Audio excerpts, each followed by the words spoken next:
So if you guys know what I'm wearing right now, I'm wearing my Nightwing jacket here. That's because I just came back from watching The Batman 2022. So this is gonna be a bit of a spoiler review, be, which I'm gonna go off in the next couple of minutes though. So I hope if you guys don't want to be spoiled, I suggest you should all cut this video off if you want to see it for yourself. So, what do I think about this movie? For me personally, Batman 2022, Matt Reeves' version felt more like a cop drama than slash detective drama than just like your average superhero movie, which I'm pretty, which I quite like. This movie is not bad. This movie's not bad. I really enjoyed a lot of parts of the movie. The action, the cinematography, the score was possibly the highlight of the movie. Every time when I listened to the music of the Batman, the music score was so fantastic. I thought Robert Pattinson was pretty good as Batman. He's not Christian Bale. He's not Michael Keaton, which I still love. I still love two of those Batmans. I thought Michael Keaton's my first, and Christian Bale is actually my second. And I do still like Adam West. I want to pay respects to Adam West. May God rest his soul. But I think Robert Pattinson might replace my number three, depending on how much I like it. So I thought he did pretty good with Batman. He didn't show up as much as Bruce Wayne, but only a teeny bits of it. So, and I thought Zoe Kravitz, she's really good. She's fine. She's not a bad character. She's fine. I like her as the more seductive, the more bastardist type personality. That's how I see Catwoman. She had a very bastardist personality, but has feelings for both Bruce and Batman. So yeah, Paul Dano, a very underappreciated actor who played as the Riddler, was really good. I thought he was the highlight of the show as much as Jim Carrey pulled it off pretty well. I thought Paul Dano should deserve a lot of credit for playing the villain, who was a lot more, even though he's not the most physical, but he's the most psychological and the most intelligent, because he's always likes to play with riddles and stuff though. So, and another actor I want to give credit to is Jeffrey Wright, who plays James Gordon. Yeah, another race swapped, but he's really possibly he's actually he's really good at playing the unsung hero of Batman, who's always there, gives advices. And also I want to give another props to another actor, Colin Farrell, who played as the Penguin. He's so unrecognizable with the makeup. You might have seen him on camera, on TV before with the mustache and the goatee, though. So in the makeup, he's a lot more different. So props to the crew and the makeup artists who doing take after take. So it's a lot of work to make him look like the more Penguin-like. And I want to say last thing. I want to say another props to Andy Serkis. His role is very minimal, but I wish we got him a little bit more, since I really do like Andy Serkis quite a bit. He's a great actor. I have that video game I played, from the Chinese game called The Lost Odyssey. I think that's the name. Oh, that's actually, I forgot its name, but you might have seen him in the video game before. It's hard for me to remember. It's not Lost Odyssey because that's an Xbox exclusive. Aside from that, you might have seen him from Planet of the Apes trilogy, which is one of the best though. So yeah, I want to give all props to the actors. I don't know much of the names, so I thought all of them did well for the most part. Yeah, the action is pretty good. There's some CG, I think, kind of, but there's some CG with some parts here and there. Some of the greens, I don't see any cringy CGI or green screen. It just, some of the action felt pretty more average though. I really like that. I like some of the tensions. Every time when you hear, like I said, when you hear the music, you know what you're getting into though. So I really appreciate. So I love that. I also love some of the scenes that are pretty good. Some of the intense scenes, some of the funny scenes are there. And yeah, for a movie that's a standalone that doesn't connect to the universe, DCEU, which I appreciate. DC Cinematic Universe. So I appreciate that it doesn't really connect to itself because it's a more self-contained story. It does give a little inspiration to the Long Halloween. That's what Matt Reeves was a huge fan of. So I could tell how much that Matt Reeves really loves doing little riddles here and there. So yeah, I hope maybe in the sequel it'll be a lot interesting though. So yeah, the setting was good. The pacing doesn't feel too long or too short. It felt like enough where I want to sit and I can feel my blood's boiling. Like I just want to have a little good of a boost though. So yeah, and I want to get into the spoilers in the next few seconds though. So be sure to check it out. So I'll be spoiling the movie right now. So I'm gonna give a countdown to 5 to 5, 4, 3, 2, 1. Okay, I want to skip this around in chronological order here, so I don't want to make this a long video like before. The biggest spoiler for me would have to be, I do like some of the interactions with Bat and Cat. It's just like show like even though they're at odds at each other, but they still got feelings for one another. It's always like that in the animated and the Telltales. Yes, I did play a little Telltales, and like the Arkham games. It does have a lot of similarities to what their relationships are supposed to be, even though that they're odds, but they're still willing to help out for the greater good.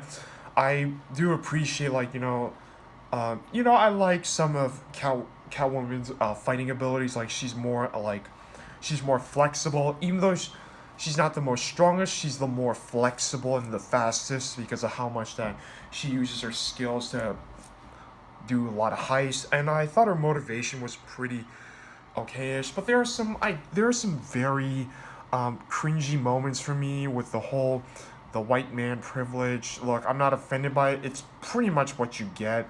I'm not saying it's bad. It's very predictable in every movie. Every movie you watch from Hollywood, they always like to add little riddles, like some of the woke stuff, which I'm not going to get into. That doesn't mean I hate this movie. Just to be clear, I still enjoy it for what it wants to be. So,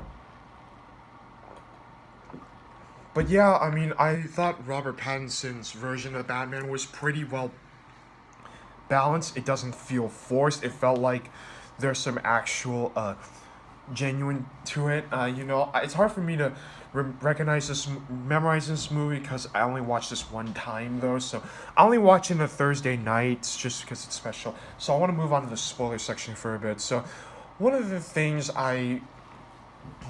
that actually more intriguing is actually you get to play as this little murder mystery type where one of the things I appreciate about the Riddler as Paul Dano's Riddler is he's not really, like I say, he wasn't the most physical, but he is the most intelligent dude, and he creates this social media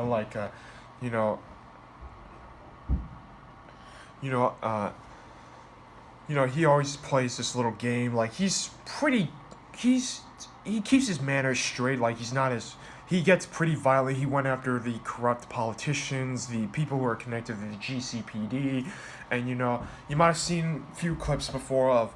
I want to jump a few things here and there, like when Batman tries to punch James Gordon in the face just to create a little cover up, just to show they just trying to pretend that they're at odds at each other. So, I like some of the stuff over there here and there.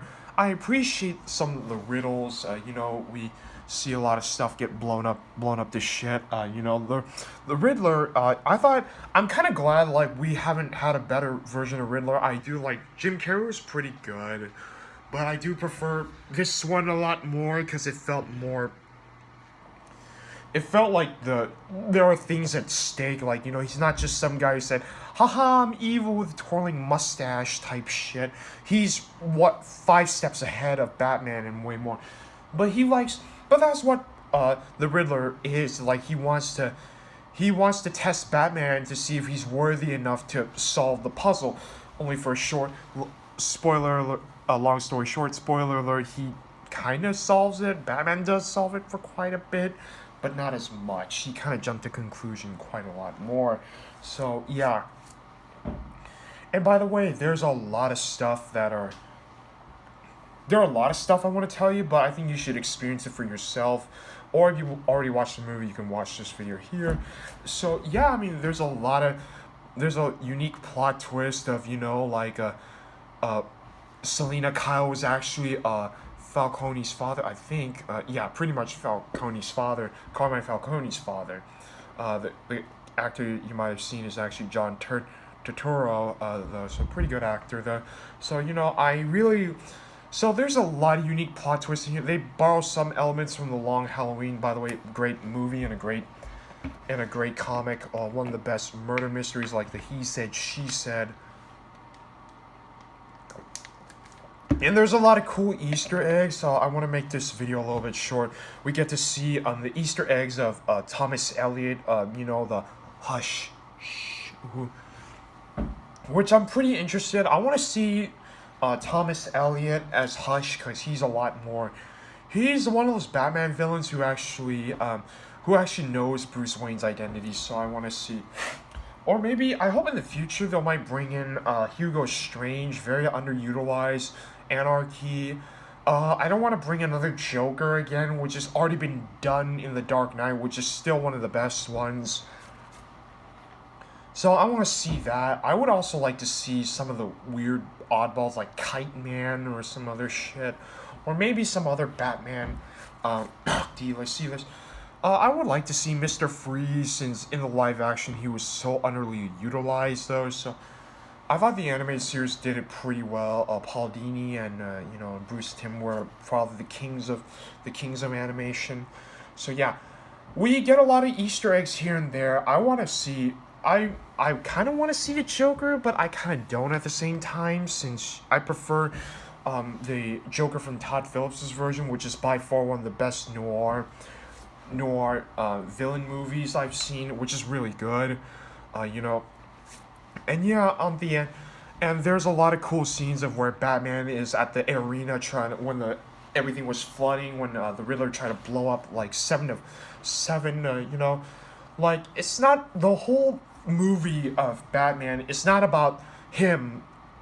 It's mostly it's also the side characters in the whole world and what made Batman who he is. So yeah, it's one of those things, and it's really hard for me to say. You know, I guess this is all I'm gonna have to say, though. I don't want to talk about this too much because there's so much I want to speak, but, you know, I think you should watch this for yourself if you like to see a little of the nits and grits, though. So yeah, at the ending, there's a little after credit scenes, which isn't really worth as much. It's a little question mark that says goodbye, though, so it really doesn't really mean anything as much. But I want to give a little spoiler. At the end of the movie, when this movie's over, a lot of people at my theater cheered. Like, people really want to see the next.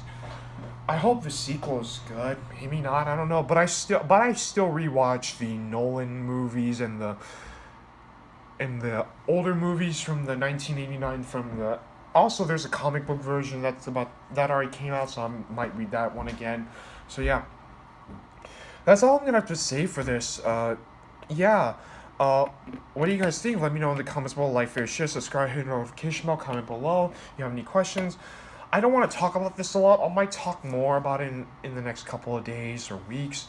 You know, I might be doing more unboxings and pickups pretty soon. I know this isn't really the best movie review I've ever done, but this is just my own views. I could be wrong.